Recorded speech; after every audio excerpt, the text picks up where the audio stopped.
Today's episode is sponsored by Midwest Fire. For more than 20 years, Midwest Fire has been manufacturing high-quality tankers, tanker pumpers, and fire rescue vehicles in the United States and Canada. Keeping firefighters safe while enhancing their capabilities is what they do best. To learn more, go to MidwestFire.com. Hi, this is Captain Joe Pernesti from the Elyria, Ohio Fire Department, and you're listening to Dr. Richard C. Gasaway on SA Matters Radio. His mission is simple. He wants us to see the bad things coming in time to avoid bad outcomes.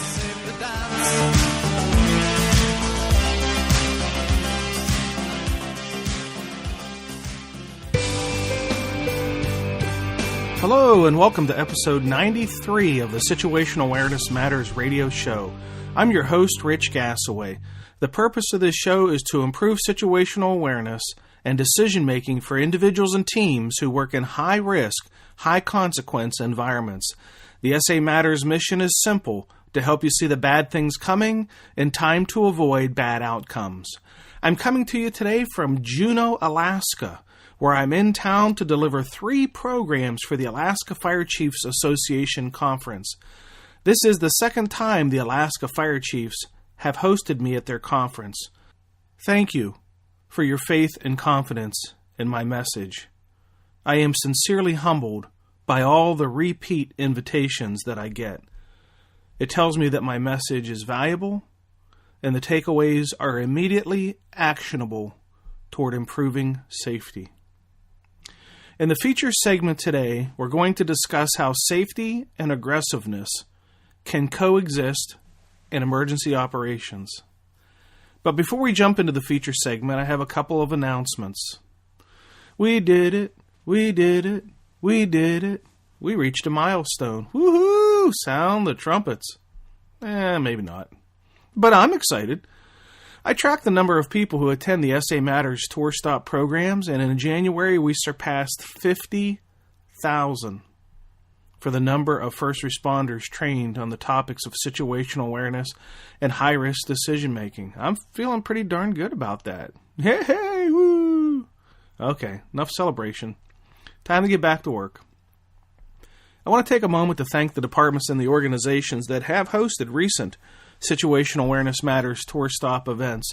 Your efforts to bring this valuable and powerful training on situational awareness and high-risk, high-consequence decision-making to your members and others in your region are greatly appreciated.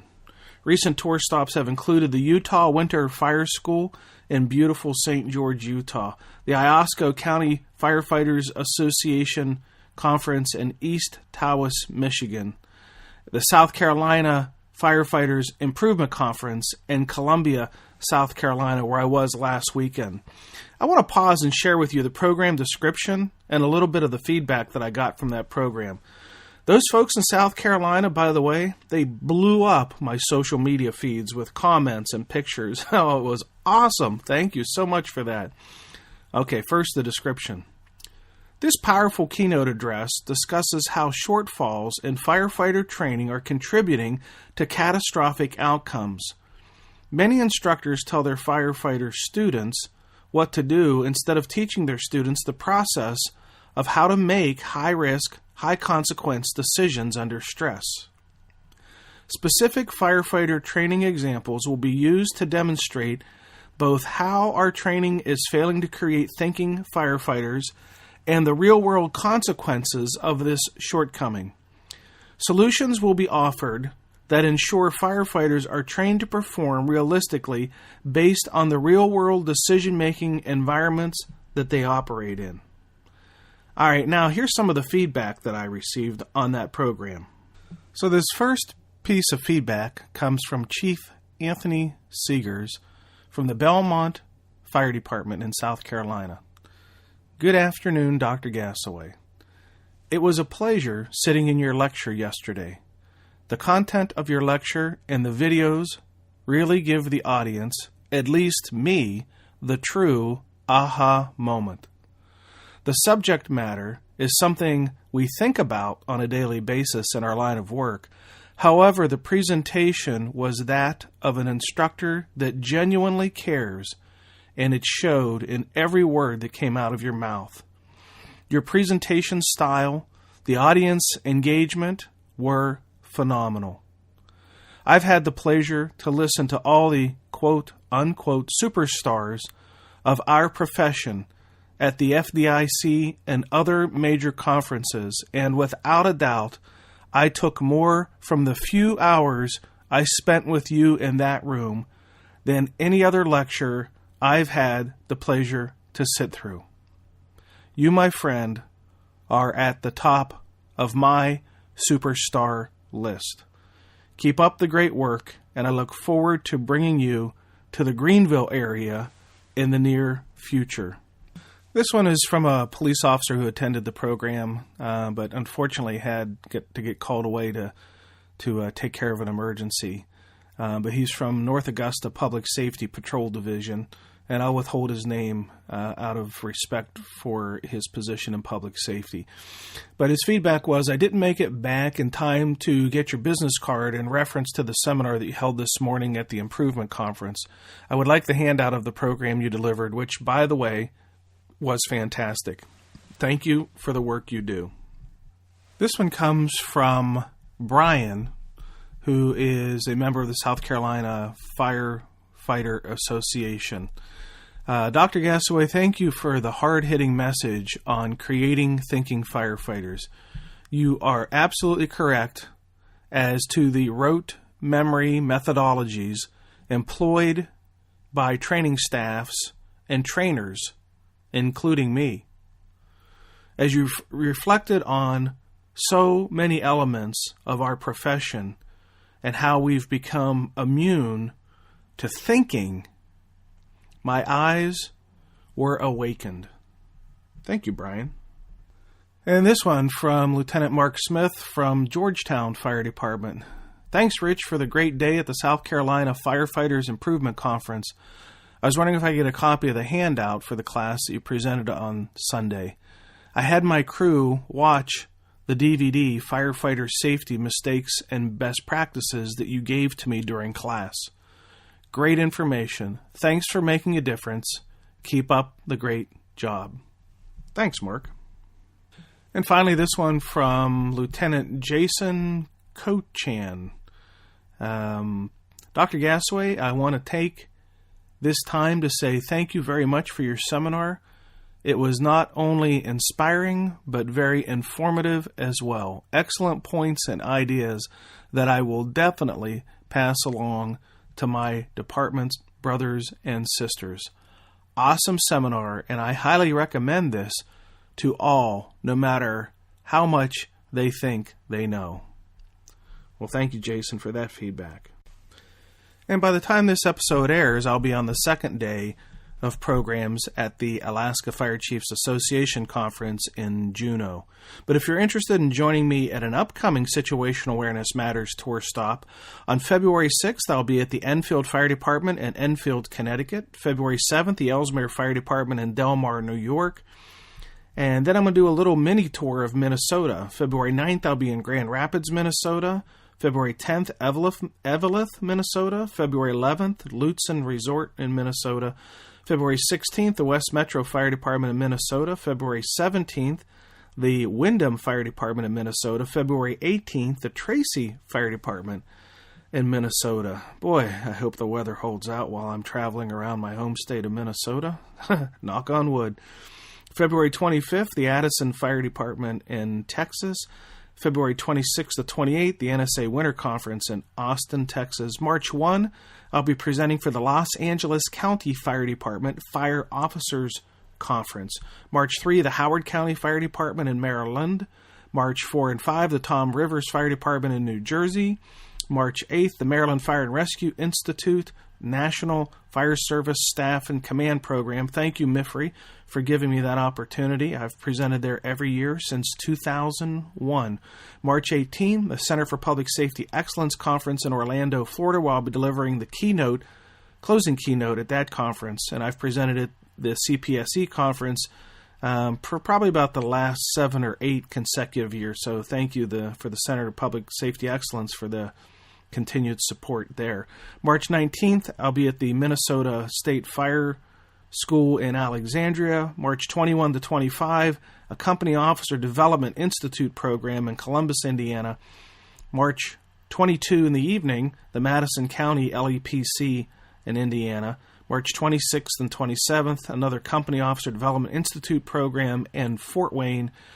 And March 31 at the Community Fire Department in Houston, Texas. Whew, I better put on my running shoes. And this is going to be a busy spring for the SA Matters tour. And for that, I am very thankful. Very, very thankful. If you're interested in attending an upcoming Situational Awareness Matters tour stop, head over to the SA Matters website and click on the blue box on the right side of the homepage labeled Upcoming Event Schedule. Here's hoping there's a tour stop near you and we'll get a chance to meet up. More than 500 agencies on 4 continents have hosted a Situational Awareness Matters tour stop event. Has your agency? No?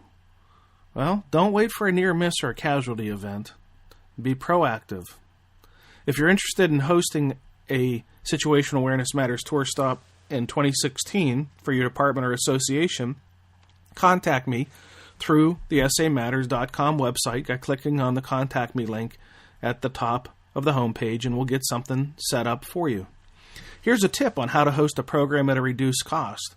I schedule many what I call companion programs. These are programs on adjoining days to other programs. So if you see that I'm delivering a program within a couple of hours of your department and you think you might want to tag along as a companion, contact me. You can save as much as 20% off the program cost by being a companion to an existing program. You may recall from the start of the show that this is episode 93. That means we're going to have another milestone coming up when we reach episode 100. In the podcasting world, that's a big deal. Very few podcasters have the tenacity to keep podcasting after just a few episodes, or they podcast very inconsistently. One of the reasons for that is there's such very little feedback that comes from the audience to the podcaster, so they really don't know who's listening or if anyone's getting any benefit from their show. It's extremely rare for anyone to take the time to go to my website, click on the Contact Me link, and send any feedback about the show. But I think the consistency of this show has lent to its support and success. It has come out consistently every Tuesday since the beginning. If you want to send me some feedback on the show, I'd love to hear from you.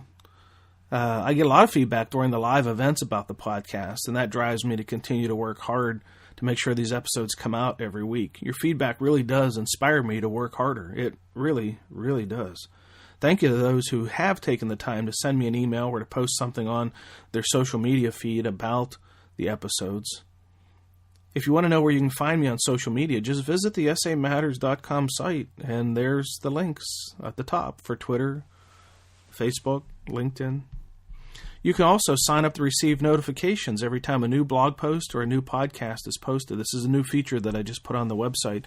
So on the home page, there's just on the right side there a little thing to sign up to receive the notifications. You can also sign up to get a free newsletter that I send out every month. Okay, final thing before we jump into the feature segment discussing whether safety and aggressiveness can coexist. I want to take a moment to share a message from our sponsor, Midwest Fire, and their president, Sarah Atchison. Hi, I'm Sarah Atchison, owner of Midwest Fire Equipment and Repair. We are proud to sponsor Dr. Gasaway's Situational Awareness Matters podcast. We share a passion for saving lives and have been working with firefighters to customize cost-effective, multi-purpose fire trucks since 1987. Our trucks are engineered and built to serve you and your community for decades. In an effort to save departments money and add flexibility, we offer a tanker pumper solution that can save you over $100,000. Contact us at MidwestFire.com and visit with us through our live chat or call us at 800-344-2059 and ask about our tanker pumper solution. Thank you and enjoy the podcast.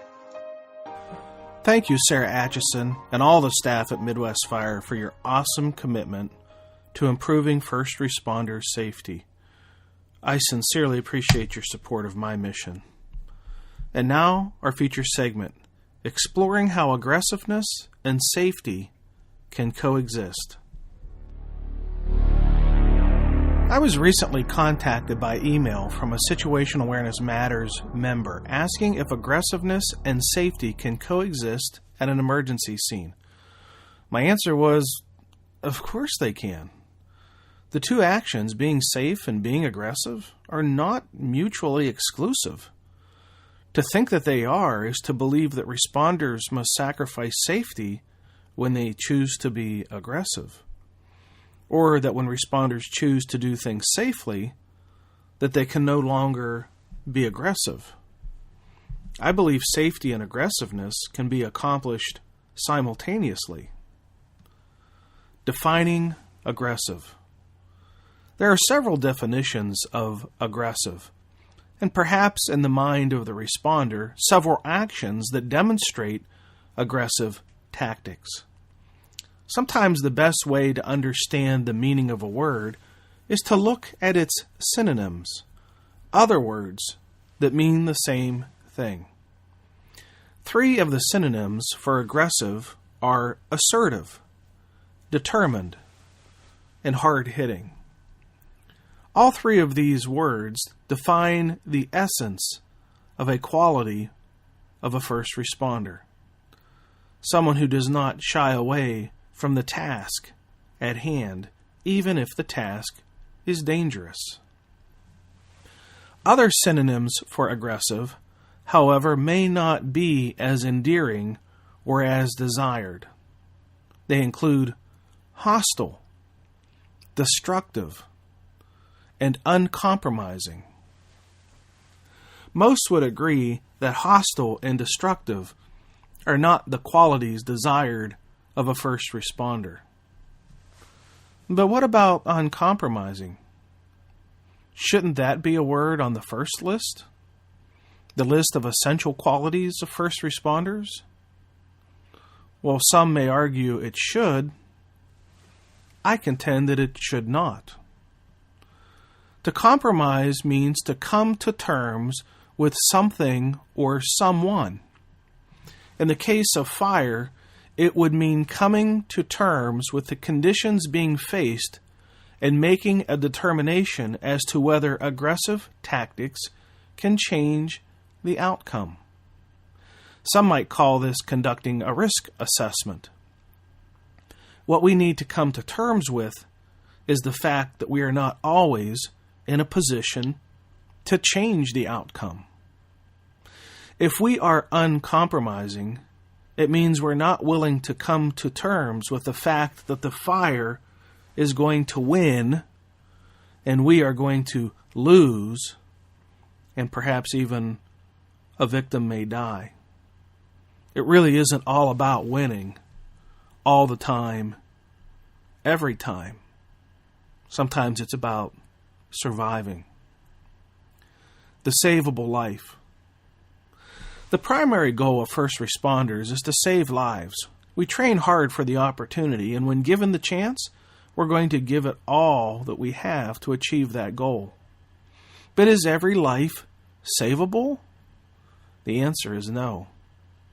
Doctors know this. Like first responders, the goal of a doctor is also to save lives. However, sometimes patients that doctors care for are not savable. By disease or trauma, the patient may have a condition that is incompatible with life. In the case of a traumatic cardiac arrest, the code does not work because doctors know the systemic trauma is not compatible with life. In the case of disease, the patient is encouraged to sign a DNR, a do not resuscitate order, so that no heroic efforts will be made when the time comes to transition from life to death. The emotions of death. No one wants to stand by and let another human die, especially first responders.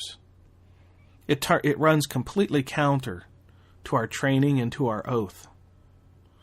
Like first responders, many family members also struggle with the life-to-death transitional period.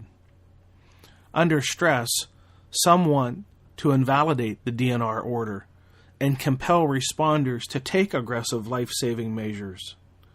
And even if responders do abide by those wishes, the outcome is going to be the same, if only delayed a short time.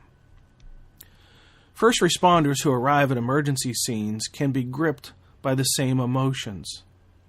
In the case of a fire, the clues and cues may indicate that the interior conditions are not compatible with life. In fact, the hostile interior conditions could, and sadly do, take the lives of first responders, enveloped in full protective gear. If first responders cannot survive in such conditions, it is entirely plausible that a civilian whose skin is destroyed when exposed to temperatures exceeding 160 degrees Fahrenheit or 72 degrees Celsius is going to survive. But we give them every chance for survival because we're trained to rescue, not to stand by and watch someone die. The situational awareness tie-in. Thanks for sticking with me, as I had to set down a few foundational points before talking about how aggressive tactics may impede situational awareness. When a responder is of the mindset that all lives are savable, then there is only one tactical mindset: aggressive, offensive, interior. Get inside and save the life. Once the mind is made up, it can be extremely difficult to change it. I discussed that in the last episode. Even in the presence of very convincing evidence that the action plan is beyond all reasonable expectation of safety, safety goes out the window. We have a life to save. And when all concerns for personal safety go out the window, so can all processes related to developing and maintaining situational awareness. The clues and the cues indicating the victim is in a non-survivable environment are present. The clues and cues indicating the structural integrity is compromised are present. The clues and cues indicating the fire is preparing to flash over are present. The clues and cues indicating the victim is in an environment incompatible with life are present. And despite the presence of overt clues and cues, the tellable indicators, the first responders do what they always do. They make an entry and aggressively search for the victim. In this scenario, the responders have not assumed the risk of the incident. They have created risk at the incident by putting themselves in a bad situation. Why would they do that? Most first responders don't know any better because they've never been trained to do anything but aggressive interior search techniques. No one has ever had the conversation with them about what no-go looks like and under what conditions they should not even enter if there were a victim inside. They arrive with a single goal: search and rescue. And no amount of evidence presented is going to sway them from that mission, because they're firefighters. And that's what we do. I'm a strong proponent of aggressive tactics when applied in the right measure, at the right time, under the right conditions. That means a lot of things have to be right for aggressive tactics to make sense and to be safe. What helps determine if conditions are right is situational awareness. This includes not making any predetermination that anytime there's a victim inside a burning building, that crews are going to automatically and always enter and conduct a search. The safety of personnel is rooted in situational awareness, capturing clues and cues, making sense of what those clues and cues mean in the context of time in the current situation, making accurate predictions about future outcomes based on the current and changing conditions. For example, the clues and cues a first responder might use to determine if an aggressive interior search is viable include the building construction and decomposition. What is the building made out of, and how much of the structural components have decomposed? Where is the building at in the process of falling down? The fire and smoke conditions. Each provide a separate set of clues and cues. What are the color and volume and velocity and density of the smoke? What does it mean? What is the color, volume, velocity, and density of the fire? And what does that mean? The speed of the incident. Stated another way, the speed of change of conditions. A fire scene is a dynamically changing environment. Many times, if you know what to look for, there are subtle, and some not so subtle, clues and cues that indicate how fast conditions are changing. Knowing what to look for, and then spending some time watching the incident to understand the speed of change can provide valuable information. Resource assessment. In order to effectively carry out a rescue mission, assuming all the conditions based on an assessment of the factors listed above are within acceptable range, requires resources, namely personnel, apparatus, equipment, and water. During training evolutions, we go to painstaking efforts to ensure that we have the right resources in place before we practice rescue evolutions. However, it would be rare for a real rescue incident to provide the same resources that we have present in our training evolutions. It is vital to assess the quantity and the quality of resources to ensure the aggressive search tactics can achieve the desired results. If you've experienced or witnessed a near miss and would like to have a platform to share your lessons learned with others, please contact me by visiting the SA Matters website and clicking on the Contact Us link on the top of the homepage. Think about it for a moment. The lessons learned from your near-miss event could save the life of another first responder. That's powerful. If you want to share your experience, contact me. If you haven't subscribed to the SA Matters radio podcast yet, please take a moment to go over to iTunes or Stitcher Radio and search SA Matters Radio. While you're there signing up, please consider leaving some feedback on the show if you like it and give it a 5-star review. That really is important because it inspires me to work harder for you. A lot of time and effort goes into producing and recording and editing a show and lining up the guests. Your feedback lets me know that you appreciate the effort. In case you haven't heard, I recently released the 3rd book in the Situational Awareness Matters series. This book contains critical lessons on improving situational awareness and high-risk decision-making. If you want to get a copy, you can go to SA Matters website and click on the store link, or you can get it through Amazon.com.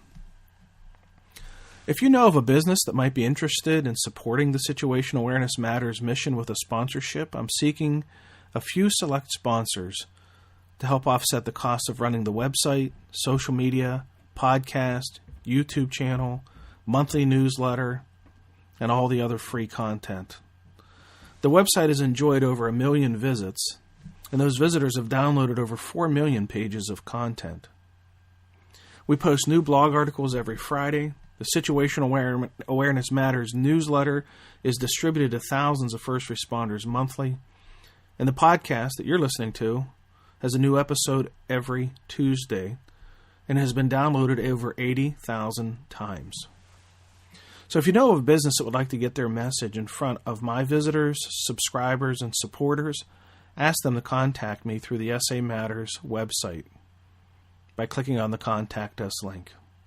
Here's hoping we might be able to pick up an additional sponsor or two so that we can keep all this great content coming for free. A huge thanks to Midwest Fire for renewing your commitment to our mission by signing on to sponsor the podcast now for the second year.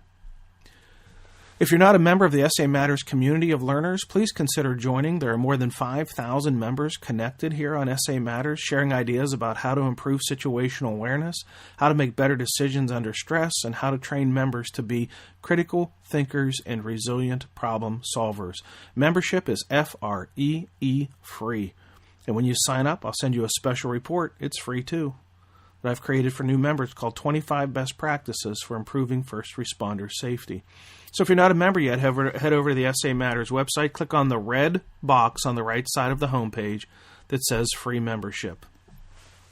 If you want to get connected with me on social media, you can do that on Twitter by following @RichGasaway or @SA_Matters on Twitter. The SA Matters Twitter community is fast approaching 17,000 followers of our mission. Thank you for that.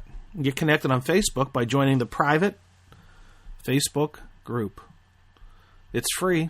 Do that. Go to go to facebook.com/groups/SA Matters. I have a 50% coupon off on my new book in the Facebook group page. So there's an incentive to join the private Facebook group, 50% off on the new book. You can find me on LinkedIn by searching Rich Gasaway as well. Well, that's it. Episode 93 is complete. Thank you to our podcast sponsor, Midwest Fire. Thank you to all of our live event hosts. And thank you, our listeners, for sharing some of your valuable time with me today. I really appreciate your support of the SA Matters mission. Be safe out there, and may the peace of the Lord and strong situational awareness be with you always. You've been listening to the Situational Awareness Matters radio show with Dr. Richard B. Gasaway. If you are interested in learning more about situational awareness, human factors, and decision-making under stress, visit samatters.com. If you are interested in booking Dr. Gasaway for an upcoming event, visit his personal website at richgasaway.com.